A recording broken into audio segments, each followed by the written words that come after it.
Voters head to the polls to pick up LA's next mayor, among other things, but did the rain keep folks away?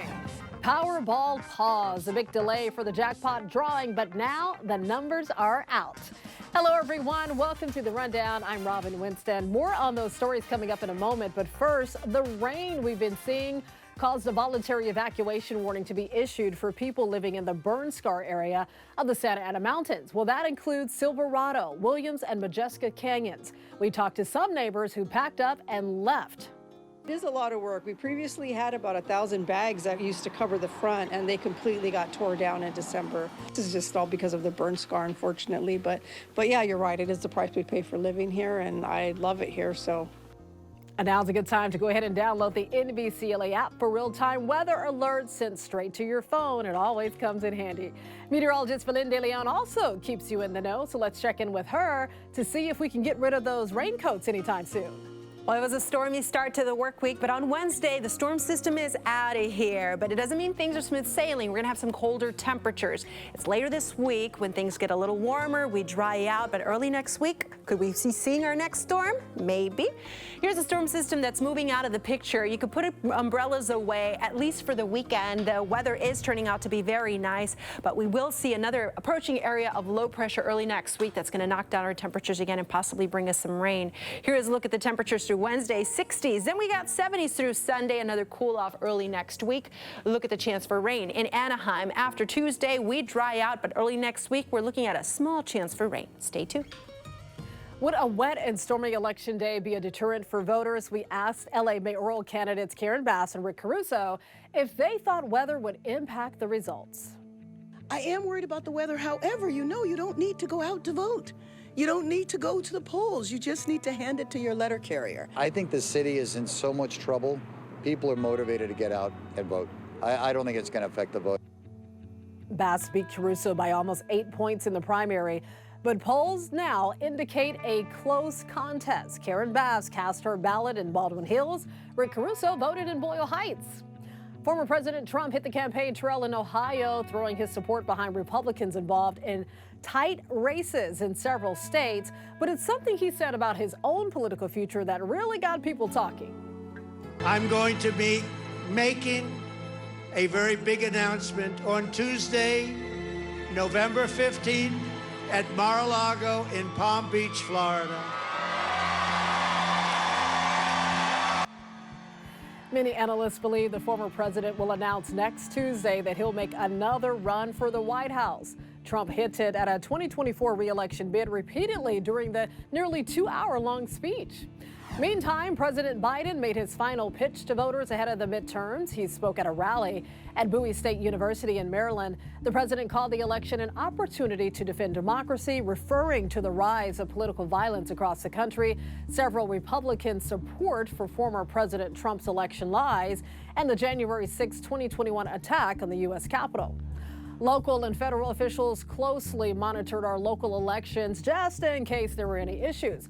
The I-Team's Lolita Lopez sat down with the person from the U.S. Attorney's Office overseeing complaints ranging from voter concerns to threats of violence.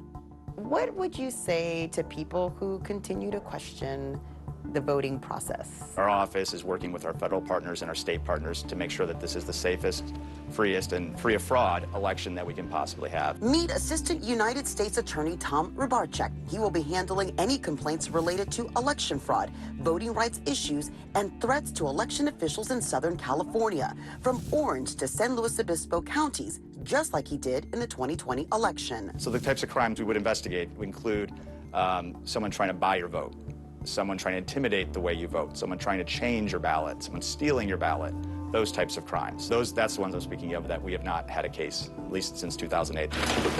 With hundreds of thousands of ballots already being processed but not yet counted, their office is working with partners like the FBI in Los Angeles, ready for any calls from voters, election officials, or police. As of right now, there are no credible criminal or violent threats to the 2022 midterm elections here in Southern California. And if there was an election worker, poll worker that did feel that there was some sort of intimidation, what would you tell them to do? They should contact the FBI field office. And if there are cases of ballots found, they will investigate that too. There were some ballots in the last election that were found taken, And that, it was looked into, and it was deemed that it was somebody who was actually just trying to steal mail. And oftentimes that happens, and when that happens, our federal partners work quickly with the registrar's office to make sure everyone's ballot who would have been taken there is reissued to that person, and they make sure, or if it's being sent from the person, that it gets to the registrar's office. Lolita Lopez, NBC4 News. You've heard the warnings, and now it appears the flu is hitting hard. The CDC says hospitalization rates for the flu are at a decade high. The more severe cases are among people aged 65 and up and young children. Southern states are among the hardest hits. Here in Southern California, health officials are seeing high levels of flu cases and RSV cases in children.